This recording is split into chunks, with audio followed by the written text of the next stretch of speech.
Crime petrol Dastak में आप सभी दर्शकों का स्वागत है। आज का ये केस मेरे साथ पेश करेंगी मशहूर फिल्म अभिनेत्री जूही चावला। हाय जूही। हाय अनूप। नमस्ते।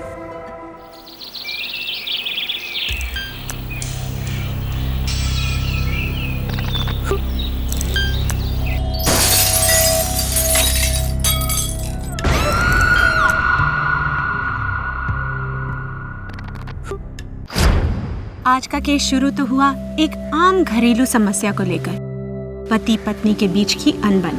पर रिश्तों में लगी दीमक अक्सर होने वाले जुर्म की दस्तक देती है। एक शादीशुदा औरत होने वाले जुर्म के सिग्नल्स पकड़ नहीं पाई और उसे इस गलती की बहुत बड़ी कीमत अदा करनी पड़ी। 23 सितंबर 2010, देहरादून।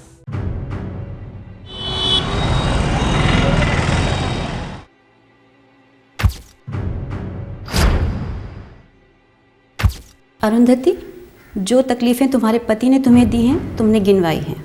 जी। मिस्टर सोमेश, आपको ये सारे इल्ज़ामात कबूल हैं? जी मैं कबूल करता हूँ। तो ठीक है, डाइवोर्स आराम से हो जाएगा और अब तुम्हें भुगतना भी नहीं पड़ेगा। आज तक अपने बच्चों के लिए सब कुछ सहती आई, सोचा बच्चों को पिता की ज़रूरत है। मैं अपने बच्चों से बहुत प्यार करता हूँ। तुम सिर्फ अपनी कलकत्ता वाली बीवी के बच्चों से प्यार करते हो। मैं अपने सभी बच्चों से प्यार करता हूँ। जो लोग अपने बच्चों से प्यार करते हैं वो दूसरी शादी कर कर उनसे बच्चे नहीं पैदा करते। जिसकी बीवी ना रहे ना, उसे दूसरी शादी करनी पड़ती है। मिस्टर सोमेश, अपनी एक घटिया बातें कहीं और जाके करिए, ये हमारा ऑफिस है। मुझे मेंटेनेंस के पैसे पहले देखने हैं, उससे पहले मैं डिवोर्स नहीं दूंगी। मैंने कहा ना दूंगा। आपकी ज़बान की क्या कीमत? मुझे 6 महीने के पैसे एडवांस चाहिए। मिस्टर सोमेश, आपको बच्चों और अरुंधति की देखरेख के लिए हर महीने 20,000 रुपये देने होंगे। यहाँ साइन कीजिए।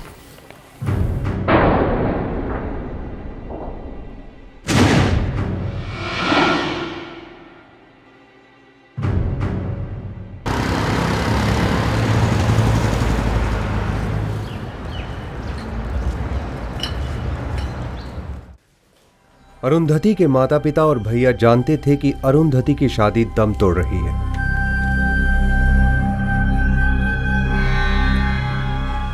दीदी का ईमेल आया है।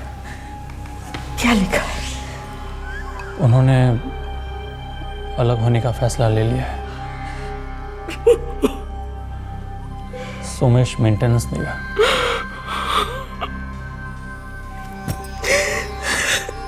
तकदीर नहीं बदलती। नहीं, गलती को तकदीर का नाम मत दो।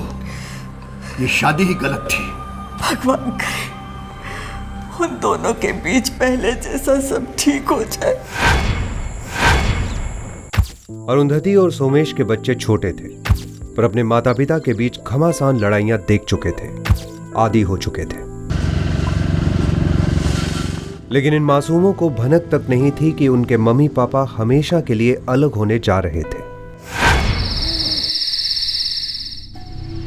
अरे रोमा, डिवोर्स तो सिर्फ एक फॉर्मेलिटी है ना। मैं कह रहा हूँ ना, मैं पूरी तरीके से तुम्हारा ही हूँ। अब बस कुछ ही दिनों की तो बात रह गई है।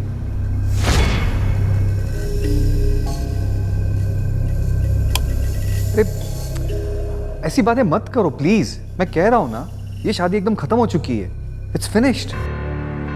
अब हम लोग नए सिरे से एक नई जिंदगी शुरू करेंगे, ठीक है? मैं, तुम और हमारे बच्चे, बस। I love you Roma, I really love you. Okay, bye. पता नहीं वो कौन सा मनहूस दिन था जब तुम मेरी जिंदगी में। किसी जमाने में ये दोनों उस दिन को सबसे खूबसूरत दिन मानते थे। ये प्रेम कहानी 1992 में शुरू हुई और 1999 में अरुंधति और सोमेश विवाह के बंधन में बंध गए। 2004 में इस जोड़े को जुड़वा बच्चे हुए। ये परिवार अपने आप में संपूर्ण हो गया, लेकिन स्वर्ग को नर्क में बदलने में ज्यादा देर नहीं लगी। सोमेश ने अरुंधति की पीठ पीछे दूसरी शादी कर ली, लेकिन जब तक अरुंधति को पता चलता, पानी सर के ऊपर जा चुका था।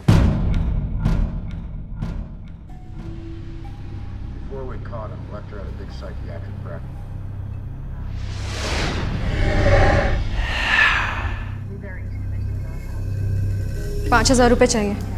एग्रीमेंट के हिसाब से इस महीने के 20,000 रुपये दे चुका हूँ मैं। पूरे नहीं पड़ते हैं सोमेश। तो चाहो खुद कमाओ।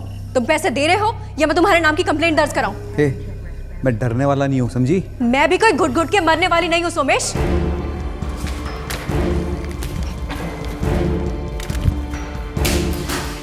अपनी लिमिट में रह, समझी? वरना मैं लिमिट के बाहर चला जाऊंगा। अरे जाओ, तुम जैसे डरपोक इंसान की लिमिट हो भी क्या सकती है? एक थप्पड़ मारोगे या कुछ फेंक के मारोगे? अरे पता नहीं उस औरत ने तुम जैसे नामर्द में देख क्या लिया। छी! अब बहुत हो गया, बहुत हो गया, बता रहा हूं। बहुत नहीं हुआ, ये तो अभी सिर्फ शुरुआत है। तुम एक शादीशुदा आदमी होते हुए किसी चीप लड़की के साथ जाकर 7 फेरे कैसे ले सकते हो? अब तुम देखो, कानून तुम्हें जेल के कितने फेरे दिलवाता है। पूरे 7 साल के लिए अंदर जाओगे तुम, समझे? 7 साल के लिए फिरेगी मुझे अंदर? अच्छा, मैं बताता हूँ कितने टाइम के लिए अंदर जाता है तू।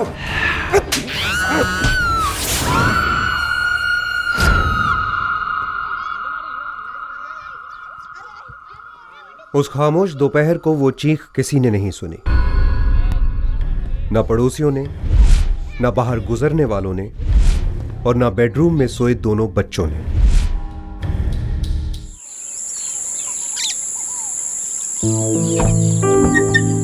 चलो। पापा, मम्मी ऐसे कैसे दिल्ली चली गई?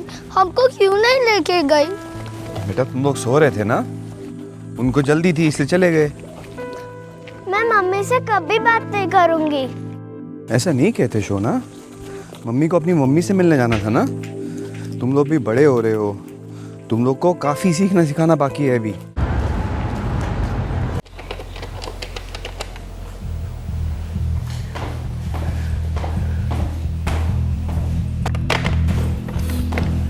राजन, अरुंधति फोन नहीं उठा रही है।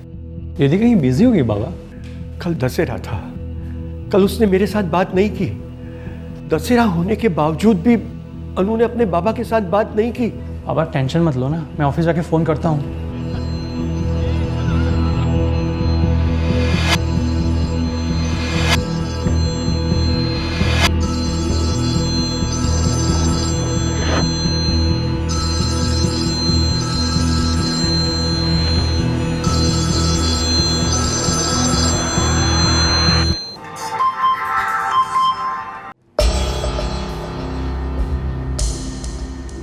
मैं ठीक हूँ, बस कुछ चीज़ें सुलझानी थी।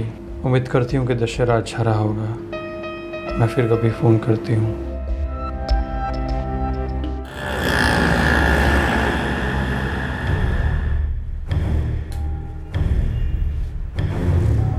एक्सक्यूज मी सर, मैं आई हेल्प यू? जल्द से जल्द डिलीवरी कब तक कर सकते हैं? सर 24 घंटों में। आप लोग कैश लेते हैं या सिर्फ कार्ड लेते हैं? सर आपने मॉडल चूज़ कर लिया है ना? हाँ, ये वाला। Sir I am sorry, don't mind, ये फ्रीजर है, नॉर्मली घरों में यूज़ नहीं होता है। आप कहें तो मैं आपको दूसरे फ्रिज दिखा देता हूँ जो घरों में यूज़ होते हैं, और उन पर स्कीम्स भी हैं। क्यों, कोई प्रॉब्लम है? मुझे ये वाला चाहिए। Okay sir, sure. मैं कैश दे देता हूँ। प्लीज़।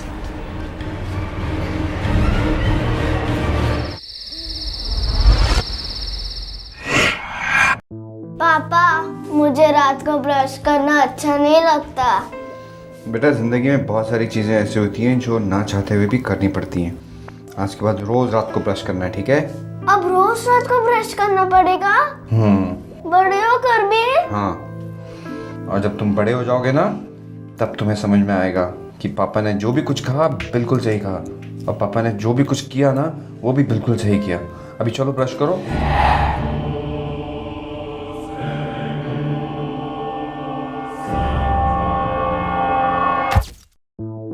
सोमेश ने रोजमर्रा के काम की जिम्मेदारी तो बखूबी उठा ली, लेकिन बच्चे हर पल अपनी माँ की कमी महसूस कर रहे थे।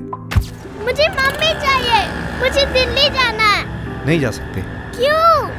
छुट्टियों में जाएंगे, ठीक है? मम्मी वापस नहीं आएंगी?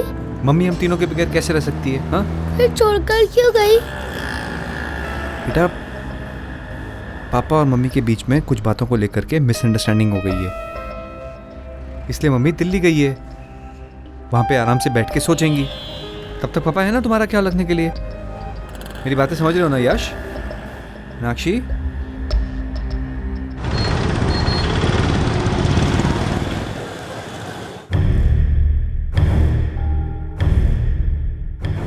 ये देखिए साहब, इससे पत्थर भी चूरा हो जाएगा साहब। मैं आपको दिखाता हूँ सर इसको।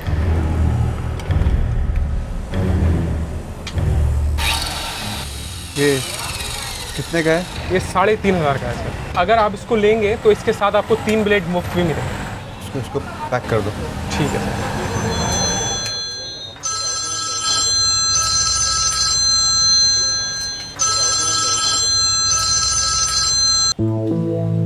बोल राजन। हाँ बस ऐसे ही, वो दीदी फ़ोन नहीं उठा रही थी और 2 दिन से बात भी नहीं हो पा रही है। अरे वो तो मुझसे भी बात नहीं कर रही है, बैठी रहती है पुतले की तरह चुपचाप।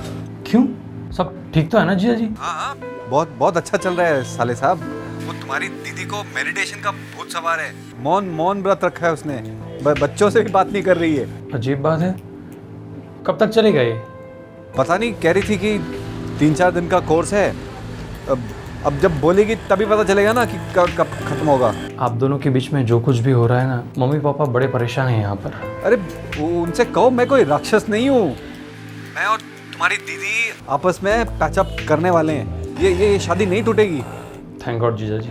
मम्मी पापा को मेरा प्रणाम कहना। ठीक है जी। ये लीजिए सर।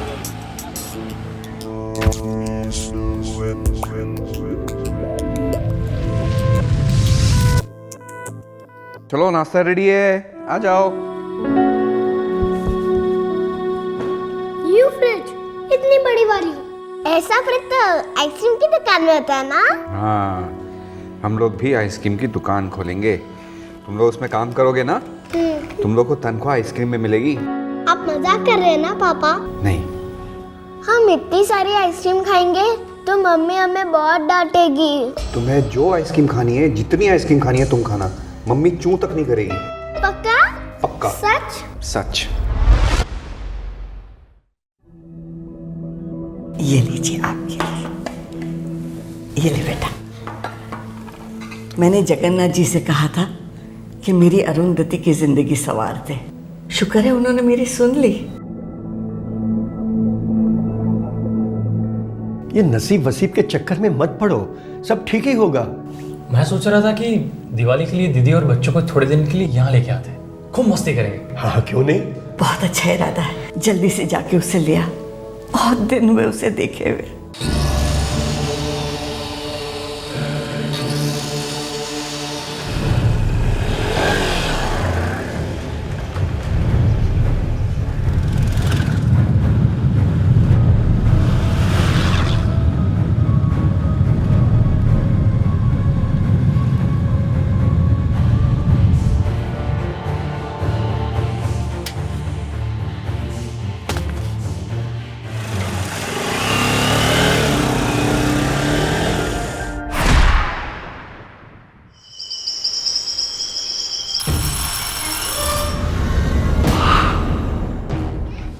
हेलो सुमेश जी। पिताजी बोलिए। बस ऐसे ही, वो क्या है ना, कई दिनों से अरुंधति से बात नहीं हुई, इसलिए सोचा जरा मिल लेती हूँ। कुछ काम था? काम तो कुछ नहीं था। वो क्या है, अरुंधति ने कहा था कि इस साल हम दिवाली की शॉपिंग साथ करेंगे ना। इस साल अरुंधति आपके साथ शॉपिंग नहीं कर सकती। आप ऐसे क्यों बोल रहे हैं सुमेश जी? वो मेरे फादर इन लॉ की तबीयत थोड़ी खराब है। अरुंधति दिल्ली गई है। I am so sorry. Arundhati से कहिएगा कि मैंने उसे याद किया था। जरूर। बाय रीता जी। बाय।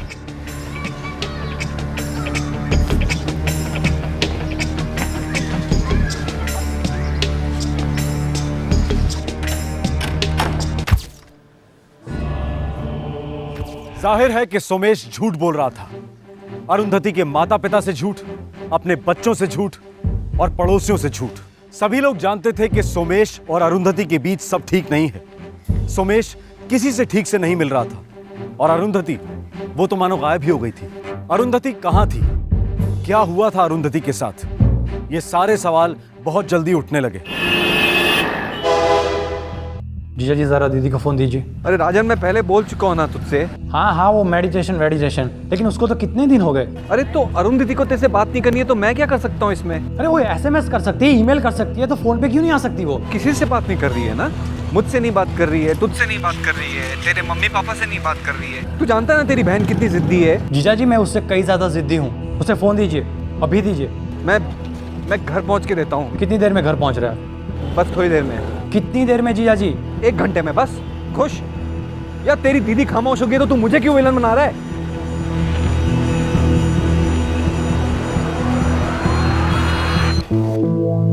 क्या बोला? अरुंधति ठीक तो है ना? दीदी बात नहीं कर रही है। क्यों? अरे हमसे बात नहीं करना चाहती। अरे ये नामुमकिन है। यही तो मैं सोच रहा हूँ। मुझे कुछ ठीक नहीं लग रहा है।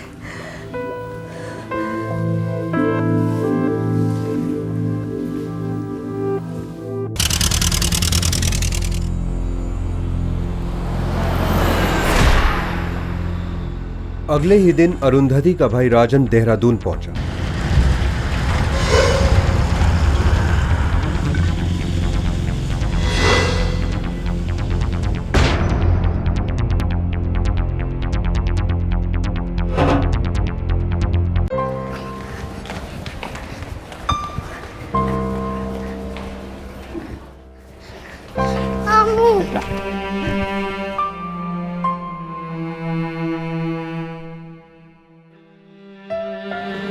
मामू।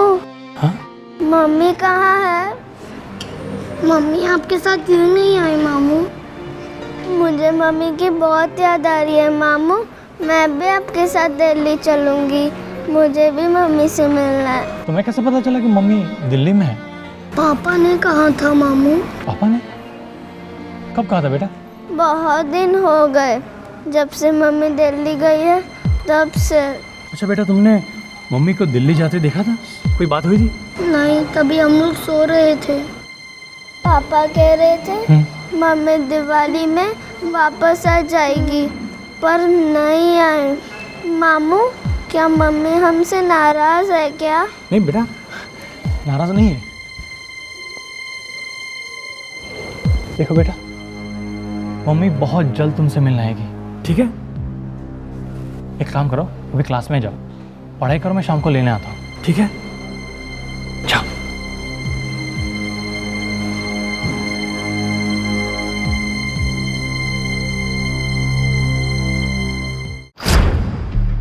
राजन ने पुलिस को इत्तला करने में 1 सेकंड की भी देरी नहीं की और पुलिस ने सोमेश के घर पहुंचने में भी कोई देरी नहीं की।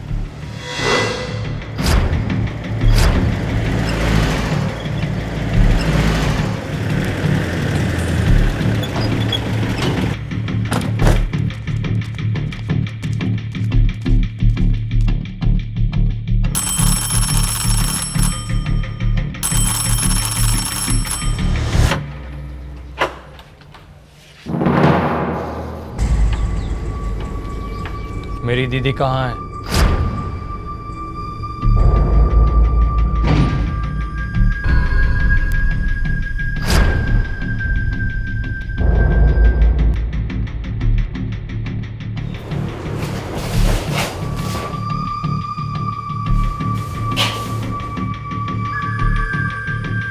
मिस्टर सोमेश, कुछ बोलेंगे भी? मिसेस अरुंधति कहाँ है?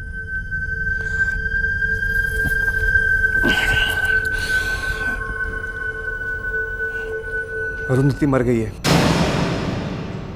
मैंने उसे मार डाला।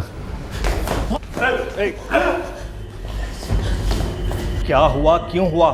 सब साफ साफ बताइए मिस्टर सोमेश। जो हुआ वो एक ना एक दिन तो होना ही था। वो मुझे जीने नहीं दे रही थी, मुझे ब्लैकमेल कर रही थी, पैसों की भूखी थी। थक गया था मैं। मरी नहीं थी वो, थोड़ी जिंदा थी। मैं डर गया था। 2 बार मुझ पे डोमेस्टिक वायलेंस के केस कर चुकी थी वो। फिर से अरेस्ट करवाती, टॉर्चर करवाती। मैंने सोचा बस और नहीं। और तूने मेरी दीदी को मार डाला? अरे जान से मार डाला मेरी दीदी को। कितनी सीधी सादी थी। तेरी जिंदगी हराम कर दी थी उसने, जीने भी नहीं दे रही थी। मेरे बच्चे छीन रही थी तेरी सीधी सादी बड़ी दीदी। बॉडी कहाँ है? कमीने बोल, मेरी दीदी की लाश के साथ तूने क्या किया? बॉडी कहाँ है? कमीने बोल, मेरी दीदी की लाश के साथ तूने क्या किया?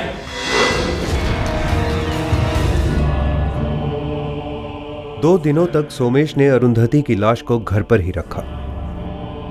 उसने मासूम बच्चों से झूठ बोला कि उनकी मां दिल्ली गई है।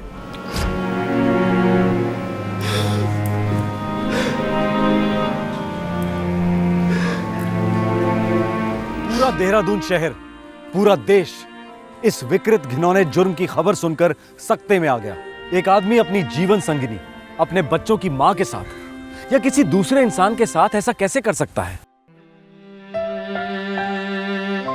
अरुंधति के बच्चों को गहरा सदमा पहुंचा है। उनके दिलो दिमाग में क्या चल रहा है ये कोई नहीं जानता, पर इतना हम सब जानते हैं कि इन बच्चों की मां के साथ साथ इनके बचपन के भी टुकड़े हो चुके हैं।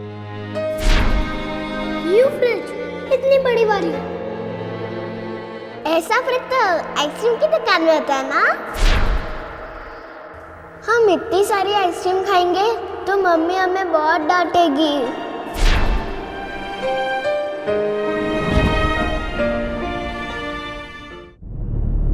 24 मार्च 2011 को सोमेश के खिलाफ चार्जशीट फाइल हुई।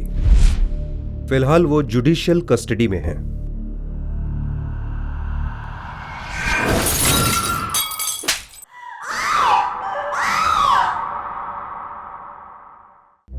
सुमेश की दूसरी शादी करना होने वाले जुर्म की दमदार दस्तक थी, लाउड एंड क्लियर। पर अरुंधति के घर वाले जानकर भी अनजान बने रहे, लिविंग इन डिनायल। देखो, तुम मेरी मजबूरी समझने की कोशिश नहीं कर रही हो।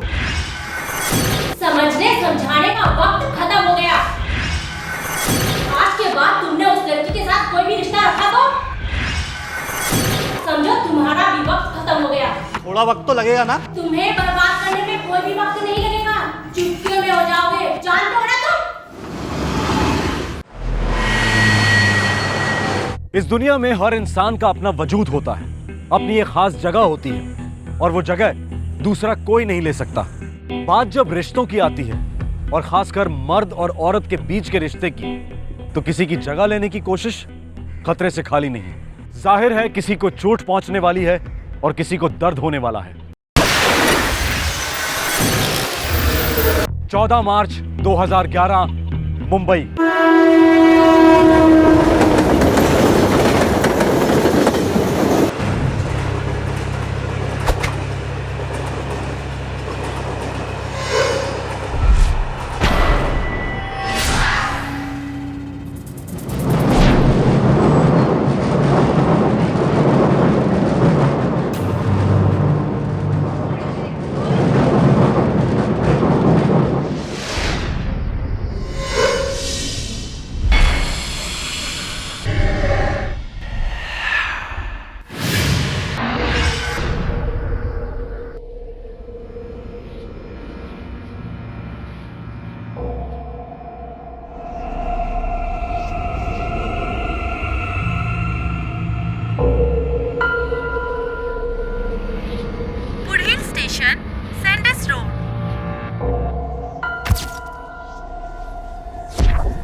सर, मोती बौखला गया है, किसी एक दिशा में नहीं जा रहा है। रेलवे प्लेटफॉर्म है, पब्लिक प्लेस, काफी मूवमेंट हुई होगी यहाँ पर।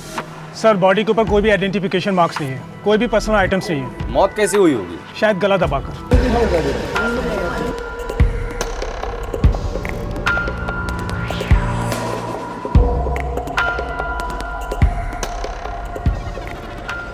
उधर सर काफी बड़ा सूटकेस है, पता करो कौन से दुकान से खरीदा है उसे। Okay sir.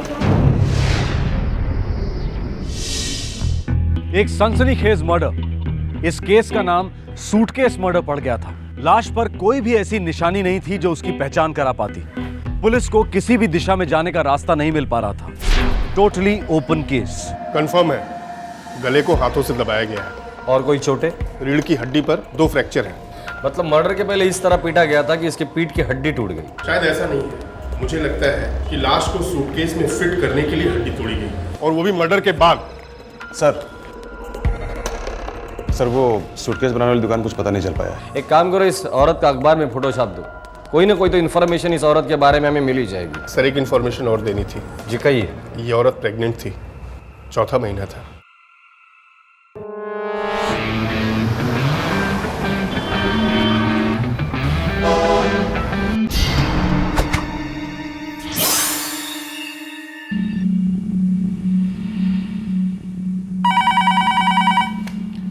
Railway police Mumbai. Sir मैं विजय साहनी बोल रहा हूँ दिल्ली से। हाँ बोलिए। सर आपने जो अखबार में फोटो दी है वो मेरी बहन है सर। दिव्या सचदेवा नाम उसका। मैं पिछले 1 महीने से उसको ढूंढ रहा हूँ। दिल्ली देखा, हरियाणा देखा, लेकिन उसका कहीं कुछ पता नहीं चला। शादीशुदा थी वो? कहने को शादीशुदा थी, पर एक्चुअली फंसी हुई थी। गायब क्यों हुई थी और कब हुई थी? उसने अपना घर छोड़ दिया था। आपको कैसे पता? उसके पति ने मुझे बताया था। उसके पति पर आप यकीन करते हैं?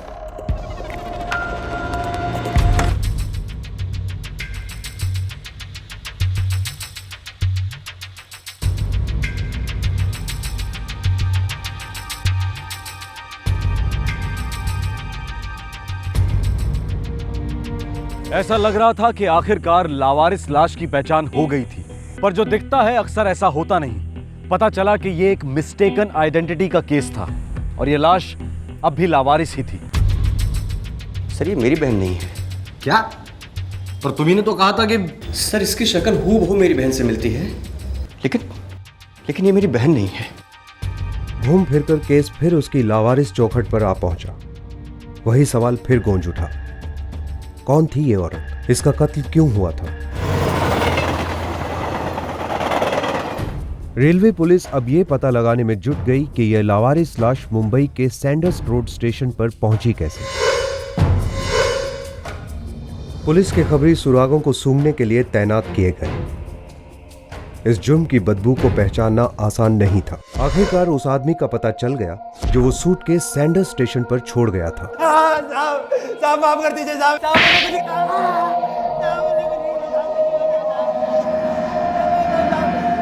चिलम की कसम साहब, अपन ने सिर्फ बैग चुराया था साहब। काफी भारी था, इससे लगा कि काफी माल होगा साहब।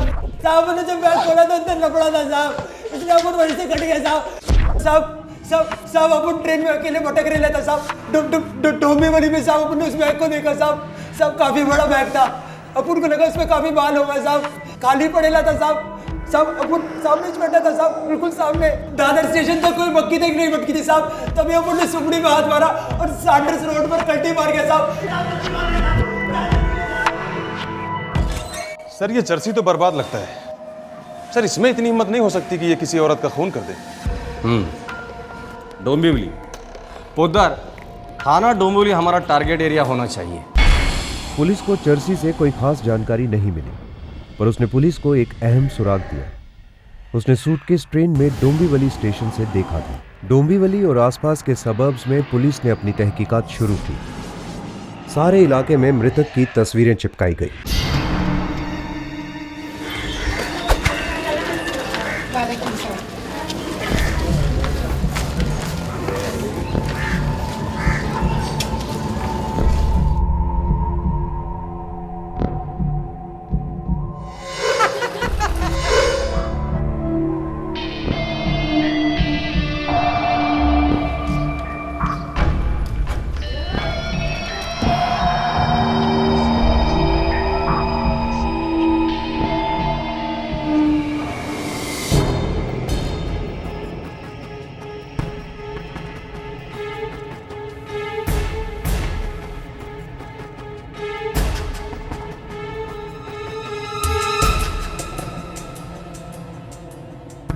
हेलो पुलिस स्टेशन जी, मैं जीनत हुसैन बोल रही हूँ मुंब्रा से।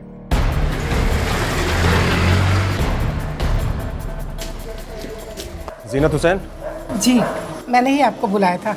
वो उस तस्वीर वाली औरत के बारे में बात करनी थी आपसे। जी बताइए, क्या जानती है इस औरत के बारे में? जी ज्यादा तो कुछ नहीं याद है मुझे इसके बारे में। वो क्यों बुलाया हमें? देखिए, पहले एक आदमी ने गलत चेहरा पहचान कर हमारा काफी वक्त बर्बाद किया है। मैं इसके कपड़ों को बहुत अच्छी तरह से पहचानती हूँ और अपनी कारीगरी को तो और भी अच्छी तरह से पहचानती हूँ। इसने जो ड्रेस पहन रखा है वो 1 हफ्ता पहले मैंने ही सिला है। ये देखिए, उसका बचा हुआ कपड़ा भी है मेरे पास। आपा, जरी का काम बॉर्डर पर और गले पर कैसा रहेगा? बहुत बुरा लगेगा। अरे कहाँ बाबा आदम के जमाने की बात करती है। मैं तेरे लिए एक नए डिजाइन की ड्रेस बनाऊंगी। अरे तेरे तो होश ही उड़ जाएंगे। ठीक है आपा, अब आपसे क्या बहस करना। आप यहाँ की सबसे अच्छी कारीगर मानी जाती हैं और सबसे बुजुर्ग भी। अरे बाबा आदम के जमाने से कर रही हूँ ये बिजनेस। नाम क्या था इस औरत का? नाम और पहचान की बात तो नहीं हुई थी, लेकिन ये पक्का है कि वो इस मोहल्ले में नई नई आई थी। इससे पहले तो उसे कभी देखा ही नहीं था। आप पक्का कैसे कह सकती हैं कि वो औरत यही है? ये कुर्ती मैंने सिली है, 16 आने मैंने सिली है और ये इस औरत पर फिट बैठती है, इसीलिए ये औरत भी वही है। हर औरत की फिटिंग अलग होती है। सर ये औरत यहाँ की नहीं हो सकती। क्यों? सर अगर यहाँ की होती तो कोई ना कोई तो पहचान लेता। और सर ये जीनत आपा बहुत बूढ़ी हो चुकी है। सर मुझे लगता है सठिया गई से कुछ पता नहीं है। सर सिर्फ गोली दे रही है। हो सकता है, लेकिन आगे जाने के लिए हमारे पास कोई रास्ता भी तो नहीं है। एक काम करो, मुमरा में हमारे जितने भी खबरी है सबको एक्टिवेट कर दो। उधर अगर ये औरत यही की थी तो ये केस भी यही खत्म होगा। Right sir.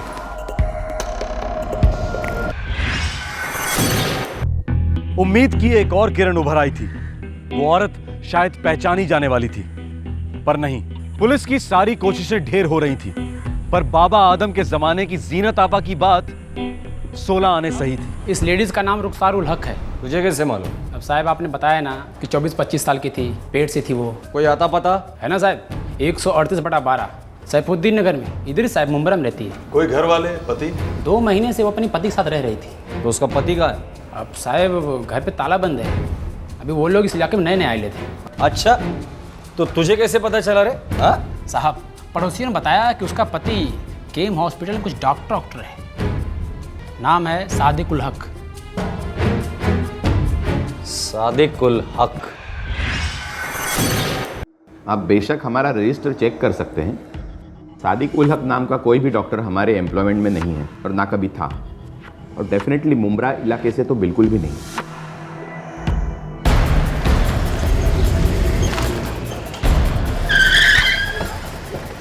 पुलिस तुरंत सादिक उल हक के घर पहुंची। यहाँ अखबार कौन पढ़ता है साहब? ये जो जनानी थी ना रुखसार, वो कभी किसी से बातचीत नहीं करती थी। जब देखो वो घर पर ही बैठी रहती थी।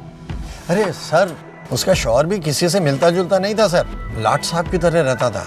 सुना है बड़ी डिग्रियां विग्रियां थी उसके पास। नाक तो उसकी आसमान की तरफ ही रहती थी।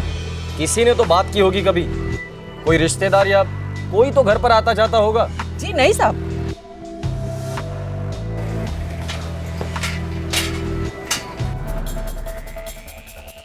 तोड़ दो।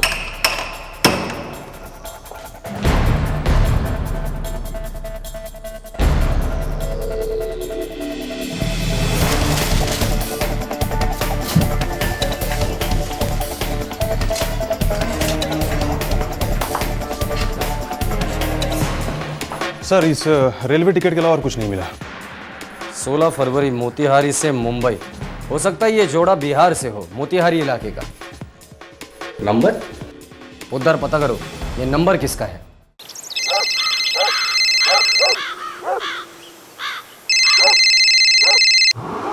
हेलो, फरमाइए। कौन बोल रहा है? हम मुनाफ हुसैन दवा वाला बोल रहे हैं साहब। अच्छा, मैं मुंबई से बोल रहा हूँ। सादिक है क्या वहाँ पर? अरे भाई कौन सादिक? सादिक उल हक, जो मुंबई में रहता है, मुमरा इलाके में, रुखसार के शौहर। अच्छा, अपने डॉक्टर साहब। हाँ वही है। क्या उधर? अरे भाई वो यहाँ क्यों होने लगे? तो कहाँ मिलेगा? उनके बारे में तो तौसीफ या सभी भी कुछ बता सकते हैं। और ये दोनों कहाँ मिलेंगे? अरे साहब, ये हकीम खाना है, कोई डाक खाना नहीं। जितना मालूम था उतना बता दिया। अब कुछ दवा दारू चाहिए तो बताइए, वरना फिर अल्लाह हाफिज। कुछ पता चला? सर 2 नाम बताए हैं, तौसीफ और शबीब। दोनों को अंदर ले लो। हाँ बोलो अशरफ। साहब, शबीब और तौसीफ ये दोनों डॉक्टर सादिक के चचेरे भाई साहब। फिलहाल ये दोनों हैं कहाँ? जिमनानी मेडिकल कॉलेज के हॉस्टल में साहब।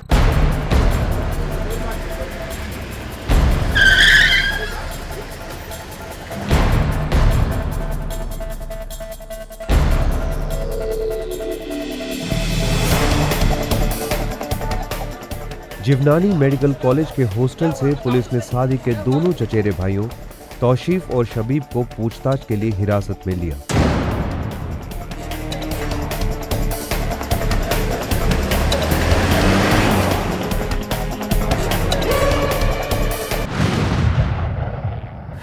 सुराग मिलते जा रहे थे, पर मंजिल अभी बहुत दूर थी। इस बात का कोई अंदेशा नहीं था कि रुखसार का कत्ल क्यों हुआ था और उसकी लाश को एक सूटकेस में डालकर कहां ले जाया जा रहा था। इस केस ने मुंबई रेलवे पुलिस की नींद उड़ा दी थी।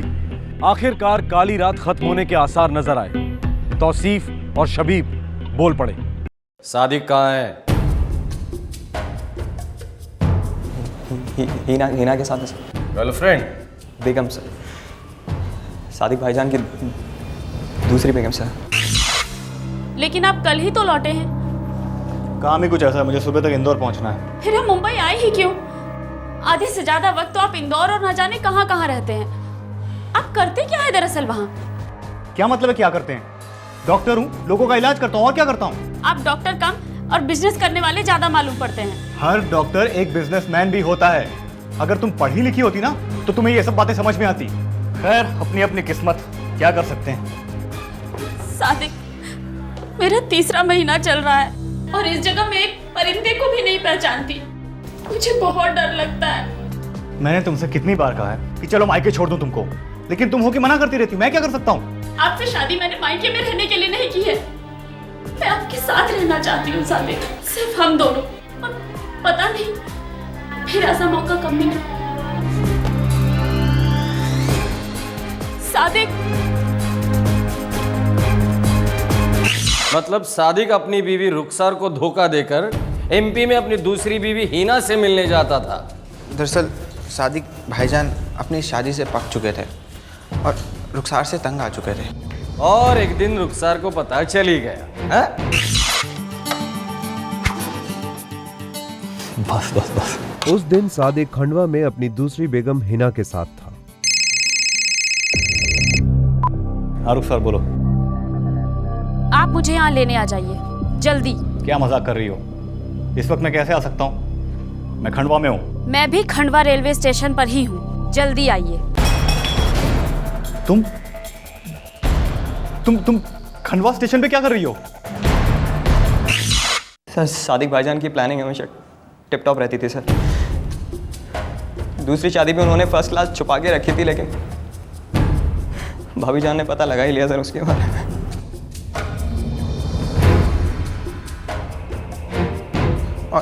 और फिर वो धमकियां देने लगी और बात बात पे पुलिस के पास जाने की बातें करने लगी। अगर आपने अभी के अभी उस के साथ अपना रिश्ता नहीं तोड़ा तो मैं आपका जीना हराम कर दूंगी। हिना को छोड़ना मेरे लिए नामुमकिन है, वो भी मेरी बीवी है।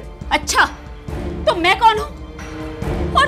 और ये जो मेरे पेट में पल रहा है ये कौन है? अगर तुमने उससे अपना रिश्ता नहीं तोड़ा ना तो मैं तुम्हें बर्बाद कर दूंगी। बस करो, तुमसे शादी करना मेरी बहुत बड़ी गलती थी। तुमसे शादी करनी नहीं चाहिए थी।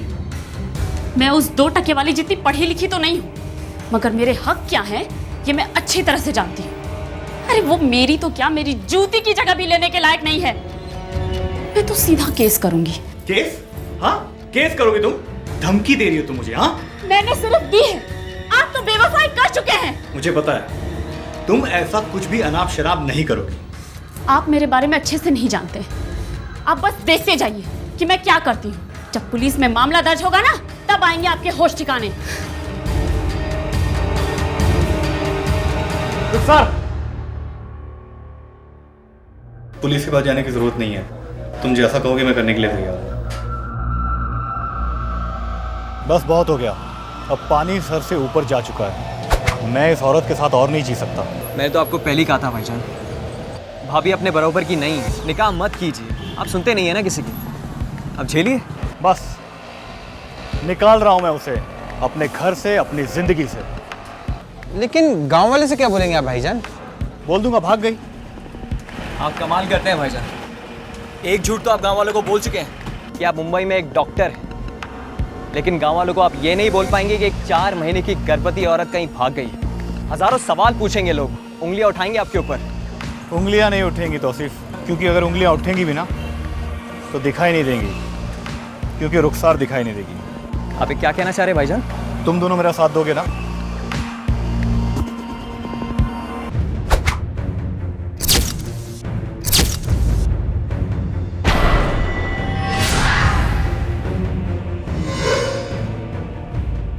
मार्च 2011 को सादिक ने यह निश्चित किया कि रुखसार अपने घर से बाहर ना जाने पाए, ताकि पड़ोसियों को उसकी मौजूदगी के बारे में पता ना चले। ओ अच्छा, तो ये पहले से प्लानिंग थी। सर हम जानते थे कि सादिक भाईजान एक अलग जिंदगी जीना चाहते हैं, और ये औरत रुखसार ने जीना आराम कर दिया था सर उनका।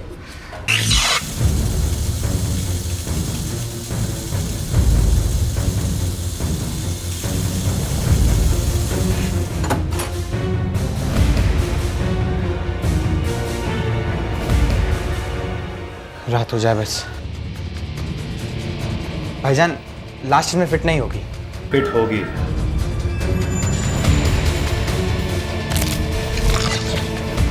यात्रीगण कृपया ध्यान दें, ये अंबरनाथ से छत्रपति शिवाजी टर्मिनस जाने वाली आखिरी लोकल है। ये गाड़ी सभी स्टेशनों पर रुकेगी। सर हमारा प्लान था कि हम सूटकेस को आखिरी लोकल में छोड़ देंगे सर।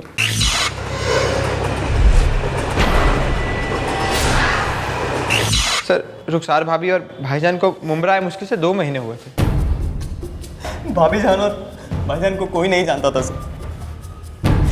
हमको लगा उनको कोई नहीं पहचान पाएगा सर। उन लोगों को कोई पहचानता ही नहीं था सर।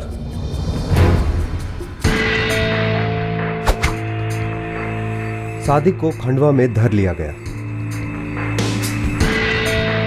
सादिक को रुखसार का कत्ल करने का रत्ती भर का अफसोस नहीं है। आखिरकार रुखसार की लाश को दफना दिया गया है। रुखसार एक खुशहाल शादीशुदा जिंदगी गुजारने की कोशिश कर रही थी, और अपनी इसी कोशिश के चलते किसी के साथ जबरदस्ती जिंदगी बिताना कोई जिंदगी नहीं होती। रुखसार जान चुकी थी कि सादिक उसका नहीं है, और शायद उसका कभी था ही नहीं। जरूरी था कि वो अपने साथ हुए धोखे को समाज के सामने रखे और अपने हक के लिए लड़े, प्यार के लिए नहीं। दर्द जरूर होता, लेकिन जख्म भर जाते, पर जिंदगी तो नहीं गंवानी पड़ती। हर जुर्म दस्तक देता है।